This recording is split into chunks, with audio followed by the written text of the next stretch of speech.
আমাদের আজকের আলোচনার বিষয় হচ্ছে ভারত বাংলাদেশের নতুন সরকারের কাছ থেকে কি চায়। আমরা জানি যে গত ১.৫ বছরে যখন অন্তর্বর্তীকালীন সরকার ক্ষমতায় ছিল সেই সময়কালটাকে ভারত একটি বিরতিকালীন সময় মনে করে। সে তার গত ১৭ বছরে আওয়ামী লীগ শাসনামলে যে সুযোগ সুবিধাগুলো পেয়েছিল সেগুলোর কোনোটি অন্তর্বর্তীকালীন সময়ে তারা পায়নি। এখন আমরা বাংলাদেশে একটি নতুন সরকার পেয়েছি যারা জনগণের ভোটে নির্বাচিত হয়েছে এবং এই সরকারের সাথে ভারত এখন নতুন করে সম্পর্ক বিনির্মাণের কথা চিন্তা করছে, বাংলাদেশও সম্পর্ক পুনর্বিনির্মাণের কথা ভাবছে।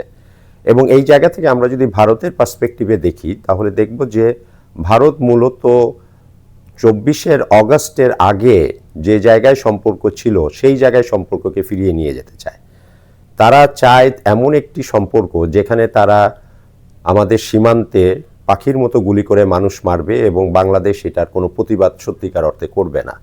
তারা চায় এমন একটি সম্পর্ক যেখানে বাংলাদেশের পানির যে ন্যায্য হিস্সা সেটা থেকে ভারত বাংলাদেশকে বঞ্চিত করবে। শুধু যে তিস্তার পানি তা না, আপনারা জানেন যে এই বছরের ডিসেম্বরে গঙ্গার পানি চুক্তির মেয়াদ শেষ হচ্ছে এবং ভারত এই চুক্তি নবায়ন না করে এইটাকে ভিত্তি করে একটা বার্গেনিং করার বা বাংলাদেশকে চাপ প্রয়োগ করার চেষ্টা করবে।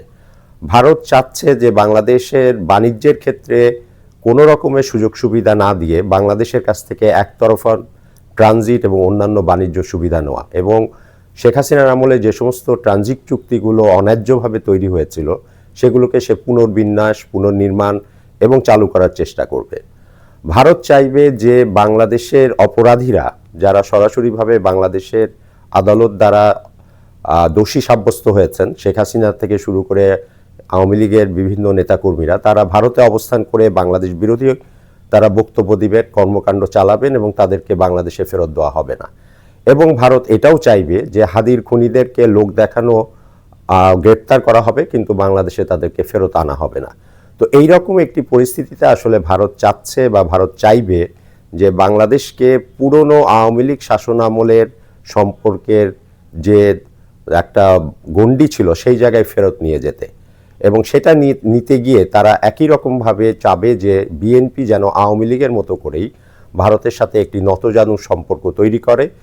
এখন আমাদের দেখার বিষয় হলো যে বিএনপি কি সত্যিকার অর্থে জিয়াউর রহমান এবং খালেদা জিয়ার যে পররাষ্ট্রনীতি, যেই পররাষ্ট্রনীতিতে আমরা চোখে চোখ রেখে ন্যায্যতার ভিত্তিতে, সমতার ভিত্তিতে আমাদের দাবি দাওয়াগুলো আদান প্রদান করব, সেই জায়গায় সে নিজেকে প্রতিষ্ঠিত করতে পারে, নাকি একটি নতজানু আওয়ামী লীগের মতো একটা পররাষ্ট্রনীতির দিকে সে তাকে নিয়ে যায়?